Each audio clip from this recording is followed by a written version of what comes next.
아따, 주인님들. 오늘도 잘 지내셨소? 춘심이가 또 재미나게 들려드릴 이야기가 있으니께 얼른 앉으시고 귀 쫑긋 세워두소. 고요한 산골에 서늘한 바람과 함께 검은 도포자락을 휘날리며 나타난 이가 있었으니 그가 바로 저승 시왕청 소속 경력 300년을 자랑하는 저승사자 강림이었습니다. 강림으로 말할 것 같으면 한 번 찍은 망자는 절대 놓치는 법이 없고 그 서슬 퍼런 눈빛만으로도 원귀들이 오금을 저린다는 저승제일의 차사였지요. 티끌 하나 묻지 않은 검은 각과 도포, 창백하리만치 하얀 얼굴에 서린 냉기는 한여름 더위도 싹 가시게 할 정도였습니다. 그가 오늘 이 누추한 산골까지 행차한 이유는 단 하나, 수명이 다한 이복순이라는 처녀의 넋을 거두기 위함이었지요. 강림은 익숙하게 복순의 집 마당으로 들어섰습니다. 마당 한편에는 콩을 삶는 구수한 냄새가 진동하고 있었고 부엌에서는 달그락거리는 소리가 들려왔지요. 강림은 헛기침을 한번 하고는 품에서 붉은색 표지에 명부를 꺼내 들었습니다. 이제 복순의 이름을 3번 부르기만 하면 임무는 끝나는 것이었습니다. 그는 최대한 위엄 있고 낮게 깔린 목소리로 첫 번째 이름을 불렀습니다. 이복순. 그 순간이었습니다. 부엌 문이 벌컥 열리더니 이 도둑놈의 시키, 또 콩 훔쳐 먹으러 왔냐 하는 앙칼진 고함과 함께 무언가가 휙 하고 날아오는 것이 아니겠습니까? 그것은 다름 아닌 곰팡이가 하얗게 핀 단단한 메주 덩어리였습니다. 300년 동안 칼날도 피하고 악귀의 손톱도 피했던 강림이었지만 난데없이 날아온 메주의 궤적은 미처 읽지 못했지요. 퍽! 하는 둔탁한 소리와 함께 메주 덩어리는 강림의 이마 정중앙에 정확히 꽂혔습니다. 억! 소리도 내지 못하고 강림의 눈앞이 번쩍하더니 밤하늘의 별들이 우수수 쏟아지는 듯 했습니다. 저승 제일의 차사가 인간이 던진 메주에 맞아 그 자리에서 대자로 뻗어버리고 만 것입니다. 쓰러지는 그의 귓가에 복순의 목소리가 웅웅거렸지요. 어머, 멧돼지인 줄 알았는데 웬 허우대 멀쩡한 양반이 남의 집 마당에서 큰절을 하고 자빠졌대? 이것이 바로 저승사자 강림의 기나긴 순환시대의 서막이었답니다. 얼마나 지났을까요? 강림이 지끈거리는 머리를 부여잡고 눈을 떴을 때는 낯선 천장이 눈에 들어왔습니다. 코끝에는 퀴퀴하면서도 구수한 흙냄새와 음식 냄새가 섞여 있었지요. 그는 벌떡 일어나려 했지만 몸이 밧줄로 꽁꽁 묶여 있어 꼼짝도 할 수 없었습니다. 이곳은 복순의 집 헛간이었습니다. 이게 무슨 감히 저승차사를 포박하다니. 강림은 분노하며 밧줄을 풀려 했지만 힘이 들어가지 않았습니다. 인간계에 내려오면 영적인 힘이 약해지는 데다 매주에 맞은 충격이 꽤 컸던 모양입니다. 그때 헛간 문이 열리며 복순이 들어왔습니다. 손에는 김이 모락모락 나는 뚝배기를 들고 있었지요. 어이, 도둑 양반, 정신이 좀 드시오? 얼굴은 반반하게 생겨가지고 왜 남의 집 담을 넘고 그래요? 강림은 기가 찼습니다. 나는 도둑이 아니다. 나는? 차마 제 입으로 저승사자라고 말할 수 없었습니다. 미친 사람 취급을 받을 게 뻔했으니까요. 그는 짐짓 위엄을 부리며 말했습니다. 나는 지나가던 선비다. 길을 잃어 잠시 들렀거늘 이 무슨 무례한 짓이냐. 선비? 선비가 야밤에 남의 집 마당을 서성거려요? 거짓말도 정도껏 해야지. 복수는 코웃음을 치며 뚝배기를 바닥에 내려놓았습니다. 그때 강림의 눈이 휘둥그레졌습니다. 펄펄 끓는 된장찌개 뚝배기 밑에 깔려있는 저 붉은색 종이 뭉치, 저것은? 아니, 저것은. 강림이 비명을 질렀습니다. 복순이 뚝배기 받침으로 쓰고 있는 그것은 다름 아닌 저승사자의 생명과도 같은 명부였던 것입니다. 저승의 법도가 적힌 절대 훼손되어서는 안 될 귀한 물건이 뜨거운 뚝배기 밑에서 지글지글 타고 있었습니다. 이거요? 아까 마당에 떨어져 있길래 주워왔죠. 종이가 질긴 게 냄비 받침으로 딱이던데? 당장 그것을 치우지 못할까? 그것이 어떤 물건인데? 강림이 버럭 소리를 질렀지만 복수는 눈 하나 깜짝하지 않았습니다. 오히려 그 순간 강림의 배에서 꼬르륵 하는 천둥 같은 소리가 헛간을 울렸습니다. 300년 만에 처음 느껴보는 인간의 육체가 보내는 배고픔이라는 신호였습니다. 강림의 얼굴이 홍당무처럼 붉어졌습니다. 저승 제1의 차사가 냄비 받침이 된 명부를 앞에 두고 배가 고파 꼬르륵거리다니. 위험이고 체면이고 땅바닥에 내동댕이 쳐진 순간이었지요. 복수는 꼬르륵 소리에 피식 웃음을 터뜨렸습니다. 거봐요. 배고파서 콩 훔치러 온 거 맞네. 양반 체면에 도둑질은 부끄럽고 배는 고프고 딱하네 딱해. 강림은 억울해서 미칠 지경이었습니다. 아니라니까. 나는 콩 따위는 관심 없다. 그저 내 물건을 돌려달란 말이다. 이 붉은 책 말이요? 가만 보니 글씨도 빼곡하고 종이 질도 좋은 게 꽤 귀한 물건 같긴 하네. 복수는 명부를 이리저리 돌려보며 흥정을 시작했습니다. 좋아요. 이걸 돌려주면 당신은 바로 도망갈 거 아니요? 보아하니 빈털털이 가출한 빚쟁이 선비 같은데 밥값은 하고 가셔야지. 밥값이라니? 내 너에게 밥을 달라 청한 적 없다. 이 뚝배기 냄새 맡고 꼬르륵거린 게 누군데 그래요? 우리 집 가훈이 일하지 않는 자 먹지도 말라예요. 밥 한 끼 배불리 먹여줄 테니 대신 밥값을 해요. 그럼 이 책도 돌려주고 밧줄도 풀어주리다. 강림은 기가 막혀 말이 나오지 않았습니다. 감히 인간 따위가 저승차사에게 노동을 강요하다니. 당장이라도 명부를 빼앗아 저승으로 돌아가고 싶었지만 명부는 복순의 손에 있었고 배는 쥐어짜듯 아파왔으며 몸은 묶여 있었습니다. 지금 당장 힘을 써서 탈출한다 해도 명부를 훼손당하거나 잃어버리면 염라대왕에게 영원히 지옥불 청소를 명받을지도 모를 일이었습니다. 강림은 깊은 한숨을 내쉬었습니다. 일단 밧줄을 풀고 명부를 되찾는 것이 급선무였습니다. 그리고 기회를 봐서 이 당돌한 처녀의 이름을 3번 부르고 저승으로 데려가면 그만일 것입니다. 좋다. 내 밥값을 하마. 무엇을 하면 되느냐. 글을 읽어주랴. 시를 지어주랴. 강림의 물음에 복수는 씩 웃으며 헛간 구석에 있는 쟁기를 가리켰습니다. 시는 무슨 쟁기질이나 해요. 내일 아침까지 저 앞 밭 1000평을 다 갈아엎으면 됩니다. 강림은 자신의 귀를 의심했습니다. 쟁기? 밭? 붓이나 잡던, 사실은 사람 잡던 이 고운 손으로 흙을 파라고? 하지만 복순의 눈은 진지했습니다. 날이 밝았습니다. 지리산의 아침 해가 쨍하니 떠올랐고 강림은 밭두렁 한가운데 멍하니 서 있었습니다. 그의 꼴은 가관이었습니다. 고고하던 검은 도포는 벗어 던지고 복순이 던져준 헐렁한 일바지에 무명 저고리를 걸친 채였지요. 머리에 쓴 갓은 삐딱하게 기울어져 있었고 손에는 묵직한 쟁기가 들려 있었습니다. 자, 해 떨어지기 전까지 다 못 끝내면 국물도 없어요. 복수는 감자 바구니를 옆구리에 끼고 다른 밭으로 횡하니 가버렸습니다. 강림은 황망한 표정으로 드넓은 밭을 바라보았습니다. 평생 칼만 휘둘러 봤지 쟁기질은커녕 호미질도 해본 적 없는 그였습니다. 이 강림이 고작 밭이나 가려고 지상에 내려온 것이 아닌데 그는 울분을 토하며 쟁기를 땅에 박았습니다. 하지만 소도 없이 맨손으로 쟁기를 끄는 것은 불가능에 가까웠습니다. 끙끙대며 한 걸음을 옮길 때마다 손바닥이 까지고 허리가 끊어질 듯 아팠지요.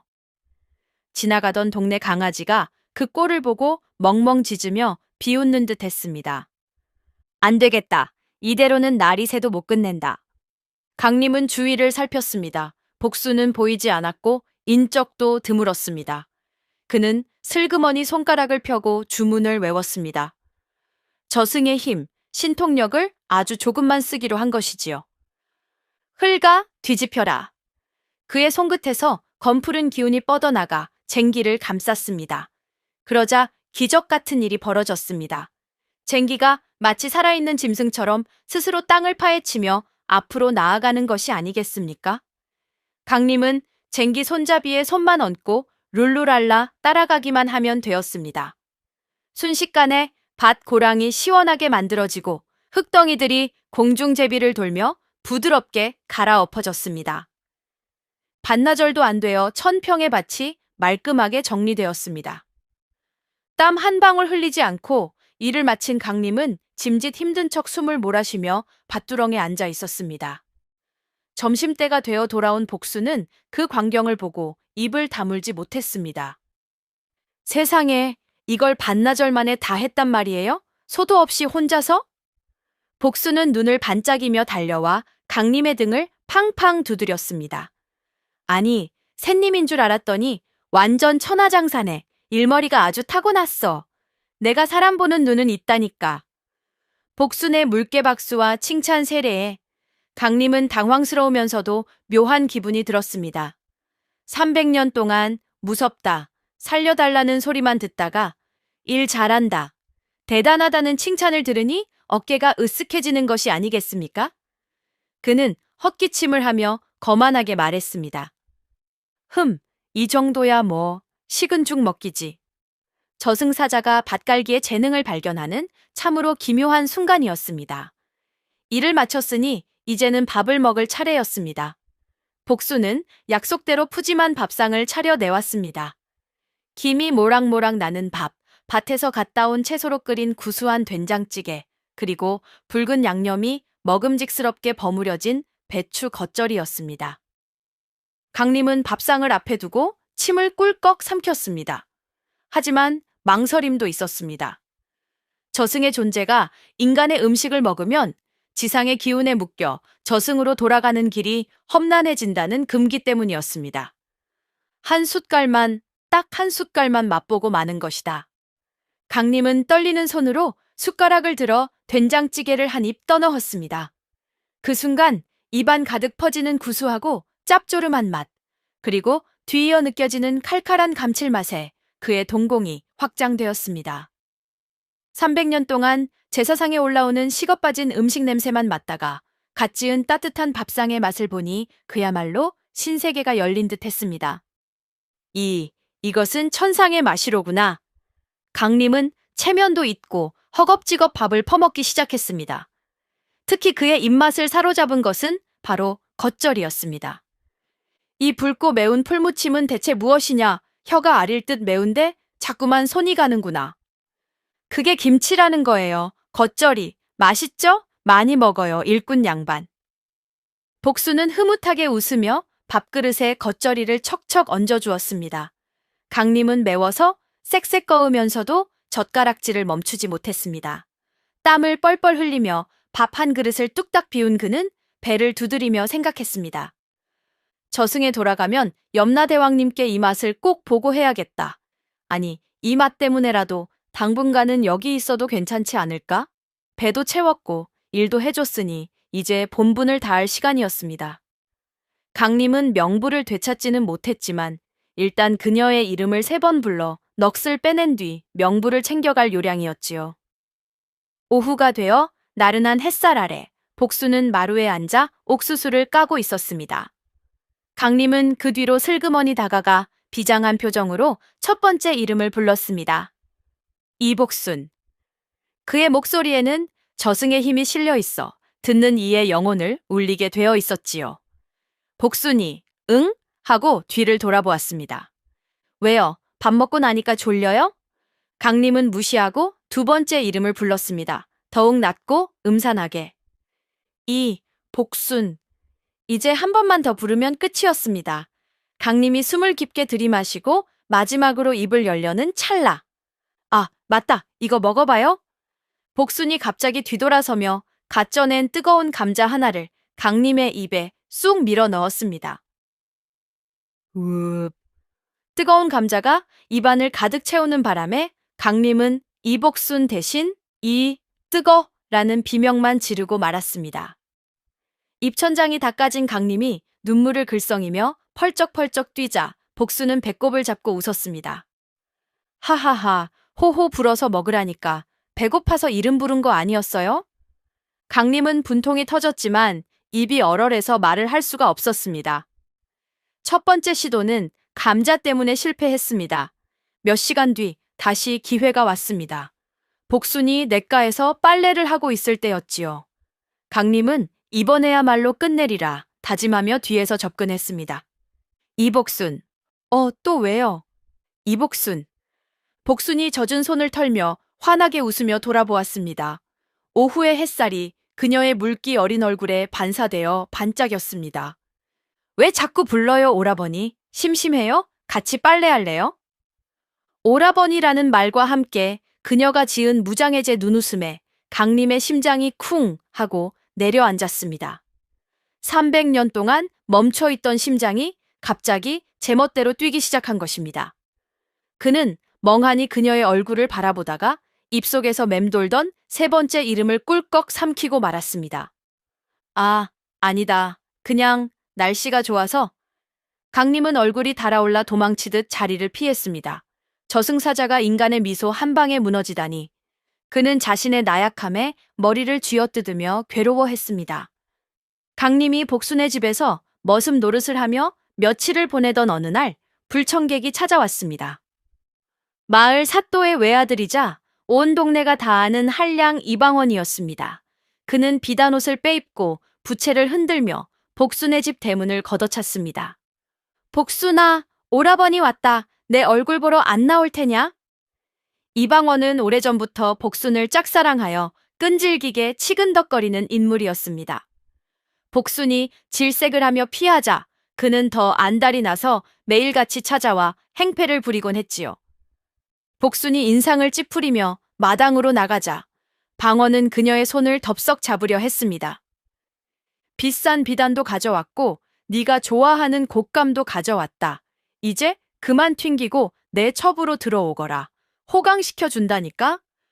이거 놓지 못해요. 누가 당신 첩으로 간대요? 썩 꺼져요.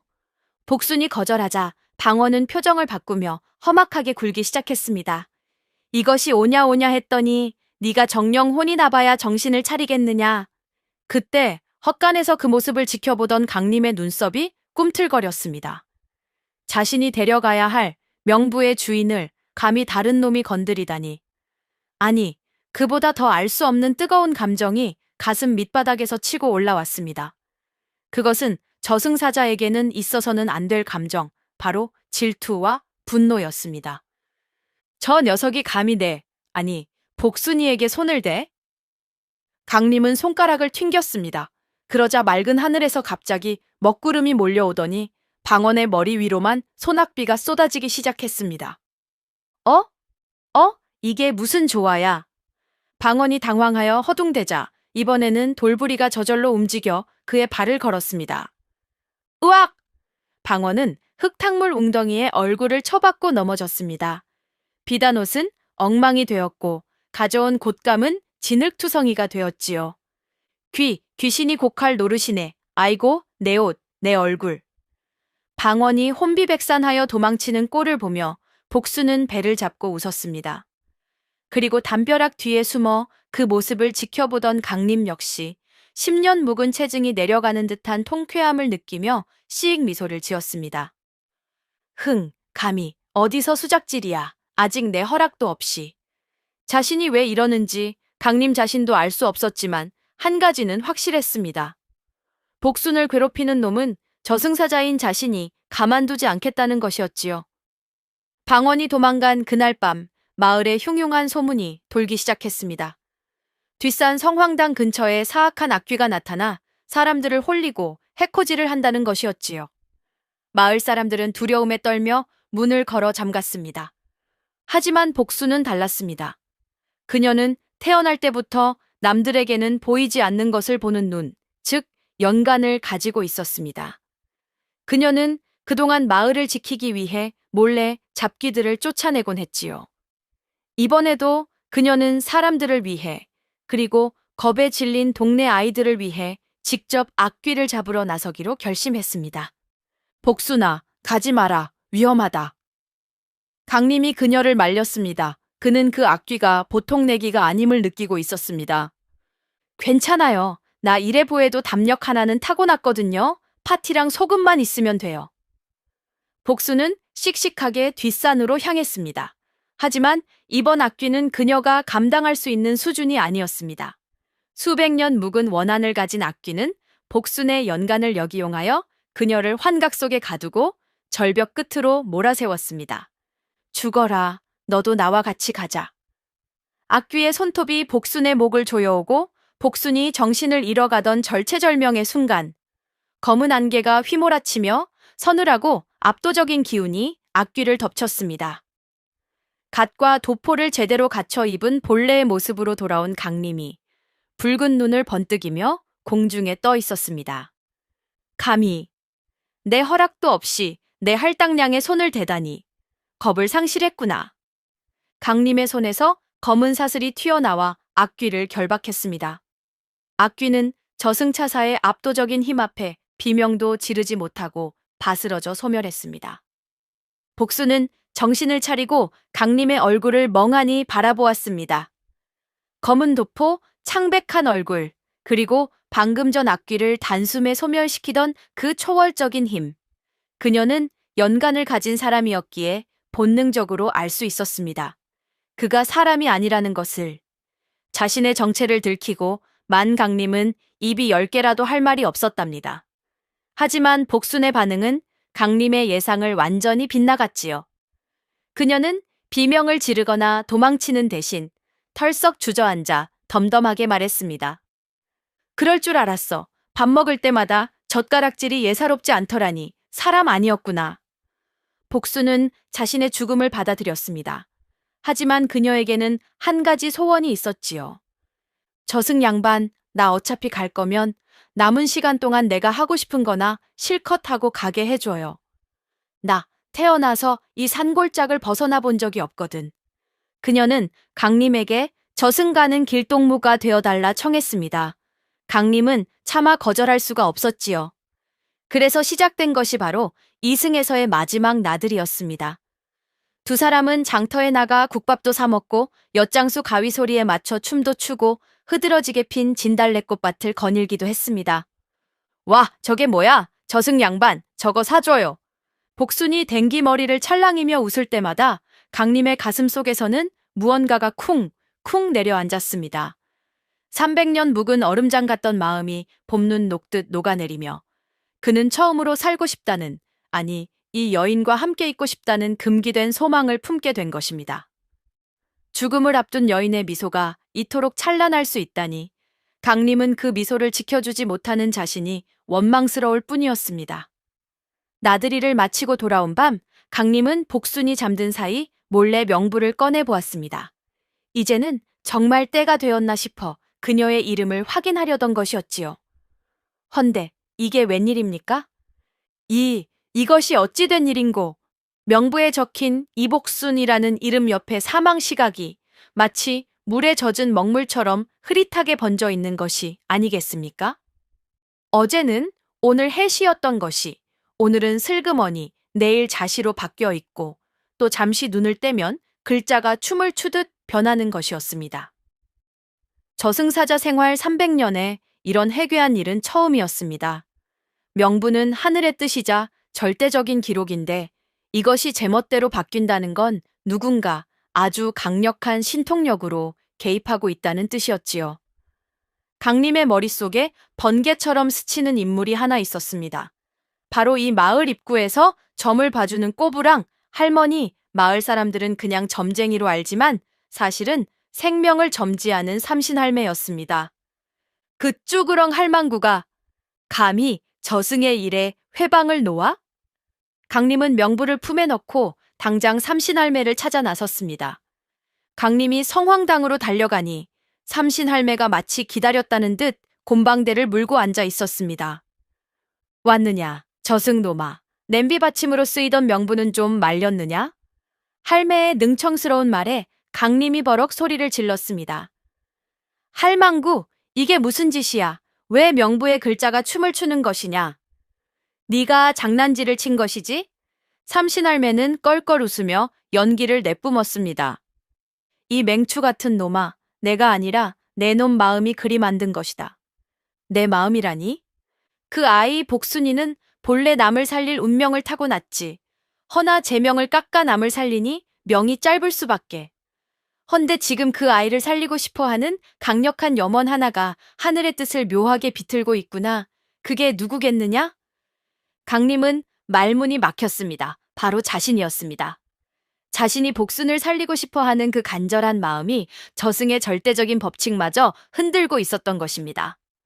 네가 그 아이를 사랑하는 마음이 커질수록 그 아이의 명줄도 고무줄처럼 늘어나는 게야. 허나 명심해라. 억지로 늘린 명줄은 언젠가 툭 끊어지기 마련. 네가 선택해야 할 것이다. 삼신할매의 말은 수수께끼 같았지만 강림은 깨달았습니다.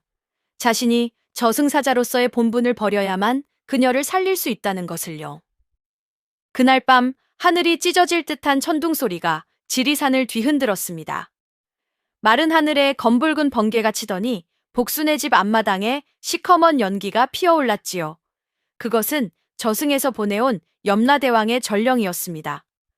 허공에서 염라대왕의 진노한 목소리가 울려 퍼졌습니다.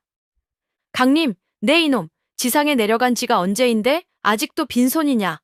내 놈이 정령사자의 본분을 망각하고 인간 계집에게 홀린 것이냐? 염라대왕의 호통소리에 산천초목이 벌벌 떨었습니다. 그는 강림에게 최후 통첩을 내렸습니다. 내일 밤 자식까지 그 여인의 목을 베어오지 않으면 저승 차사들을 풀어 내 놈의 목을 먼저 칠 것이다. 이것은 왕명이다. 강림은 주먹을 꽉 쥐었습니다. 올 것이 왔습니다.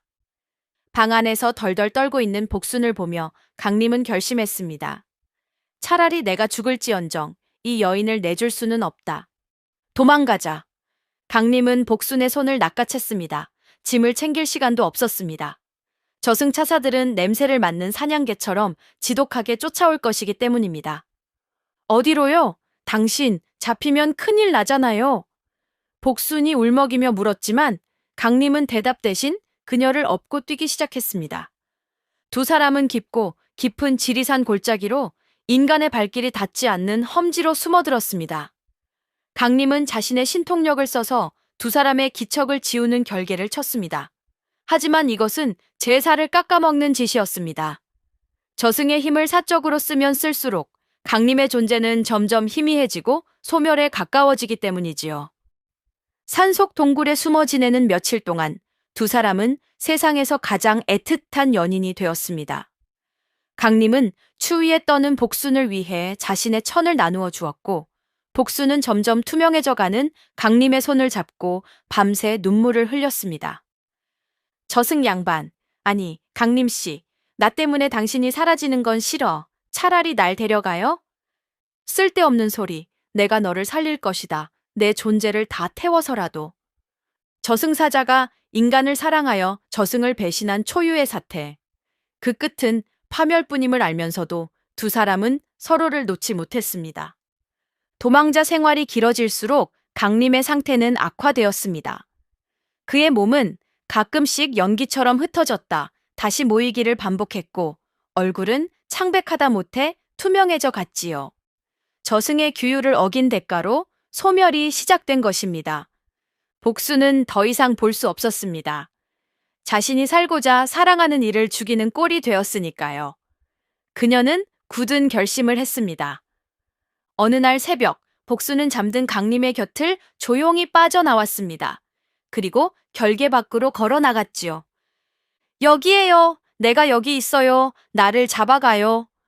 복수는 산을 향해 고래고래 소리를 질렀습니다. 저승 차사들에게 자신의 위치를 알린 것입니다. 곧이어 검은 그림자 수십 개가 새우산한 바람과 함께 그녀를 에워쌌습니다. 추격조들이었습니다. 뒤늦게 잠에서 깬 강림이 뛰쳐나왔을 때는 이미 늦었습니다. 차사들의 칼끝이 복순의 목을 겨누고 있었지요. 안 돼. 그 여자에게 손대지 마라. 강림이 절규하며 달려들었습니다. 강림은 만신창이가 된 몸으로 차사들과 맞서 싸웠지만 역부족이었습니다. 수십 명의 차사들이 그를 포위하고 제압했지요. 강림, 대왕님의 명이다. 둘 다 끌고 오라 하셨다. 강림은 바닥에 엎드린 채 고개를 들었습니다.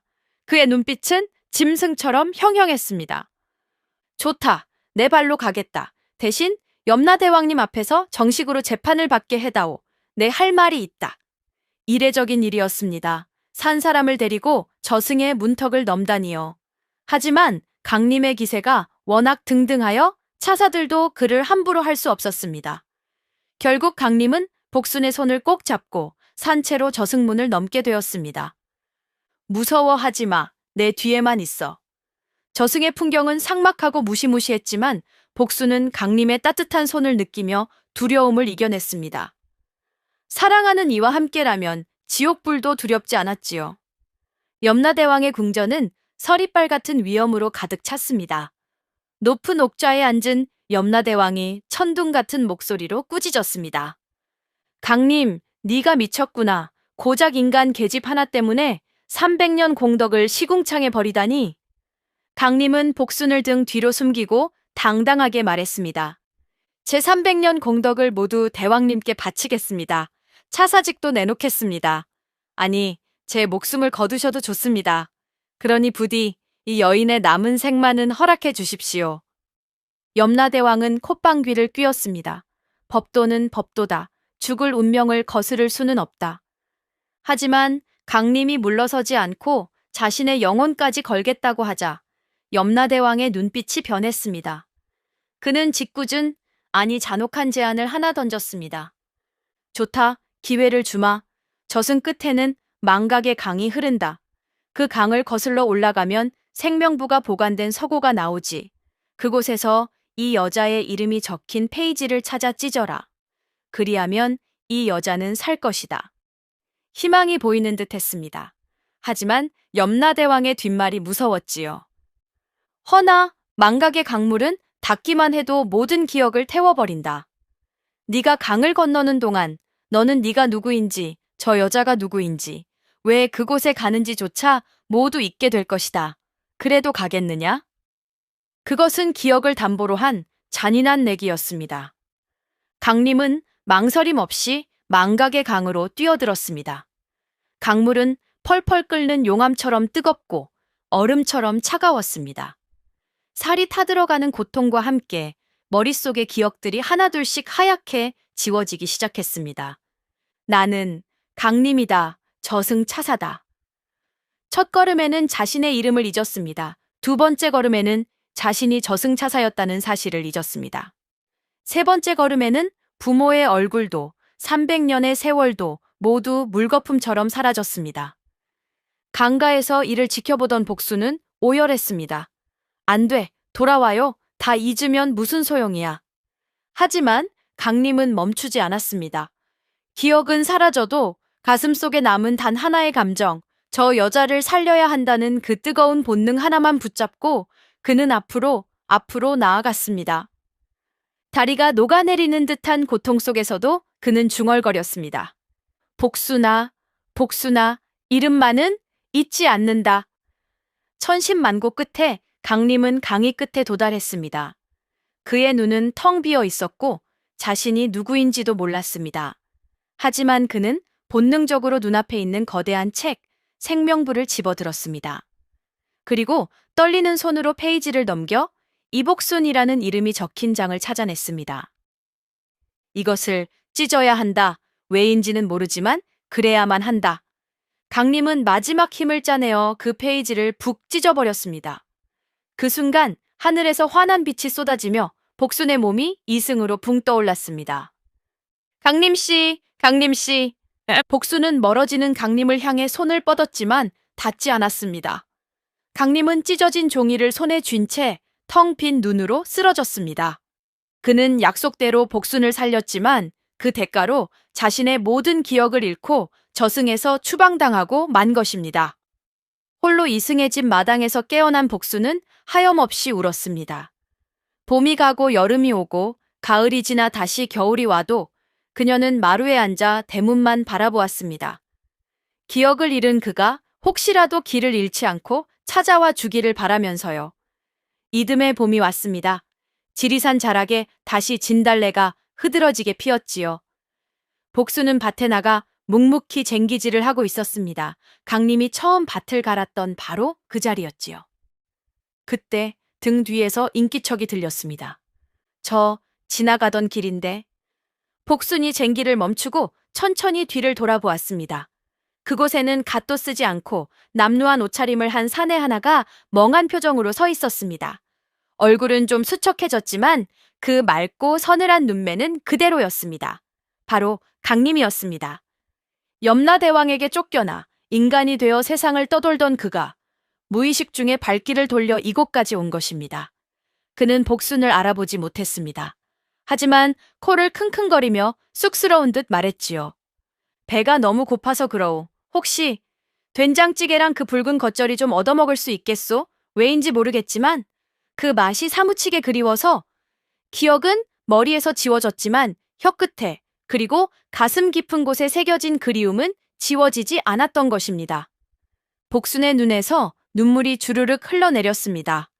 그녀는 쟁기를 내던지고 달려가 그를 꽉 끌어안았습니다. 밥이요? 얼마든지 줄게요. 대신 공짜는 없어요. 복순은 울면서도 환하게 웃으며 말했습니다. 밥값은 평생 내 옆에서 몸으로 때우셔야 해요. 도망갈 생각 마요, 서방님. 강림은 영문도 모른 채 품에 안긴 여인에게서 나는 콩 삶는 냄새가 너무나도 포근하다고 생각하며 바보처럼 헤헤 웃었습니다. 저승사자가 명부를 찍고 밭을 갈더니 결국엔 사랑을 얻어 인간으로 다시 태어난 것입니다. 자, 주인님들, 이야기는 여기서 끝입니다요. 기구하고도 아름다운 사랑이지 않소? 이 춘심이도 오늘 저녁엔 된장찌개에 겉절이척 걸쳐 먹어야겠소이다. 혹시 아나요? 대문 밖에서 잘생긴 저승사자가 밥 달라고 서 있을지.